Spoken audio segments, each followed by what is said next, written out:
చిత్తూరు జిల్లా కుప్పం మున్సిపాలిటీ పరిధిలో రాజు కాలువ నిర్మాణ పనులను ఎమ్మెల్సీ శ్రీకాంత్ బుధవారం ప్రారంభించారు.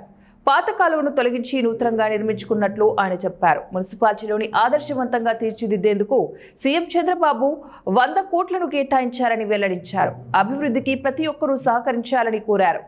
పీఎంకే ఉడా chairman Suresh Babu, municipal chairman Selvaraj, కౌన్సిలర్లు తదితరులు పాల్గొన్నారు.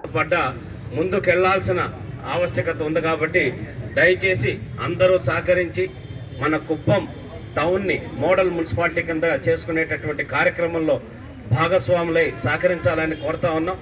అలాగే మొన్న 2 రోజుల క్రితం స్వచ్ఛంద కార్పొరేషన్ చైర్మన్ పట్టాభిరామ్ గారు వచ్చారు. వారు కూడా సీఎం గారు వెళ్ళి విజిట్ చేసి ఏదైనా సరే స్వచ్ఛతకు సంబంధించి ఏది మోడల్గా చూడాలన్నా మీరు కుప్పంకి వెళ్ళి రండి అని చెప్పే విధంగా ఇక్కడ తయారు చేయమని చెప్పనేసి ముఖ్యమంత్రి గారు ఆదేశాలు ఇచ్చారు. దాంట్లో భాగంగా ఆయన వచ్చి ఈరోజు ఇక్కడ విజిట్ చేయటం, త్వరలోనే సిబిజీ ప్లాంట్ కావచ్చు, లైవ్ వేస్ట్ ట్రీట్మెంట్ ప్లాంట్ కావచ్చు, అంటే ఇంకా ఎక్కడ ఒక్క చోట కూడా మనం డంపింగ్ చేసేది ఉండదు. ఏ రోజుకు ఆ రోజు లైవ్ ప్రాసెస్ చేసి దాన్ని ఎనర్జీ కింద దాని కింద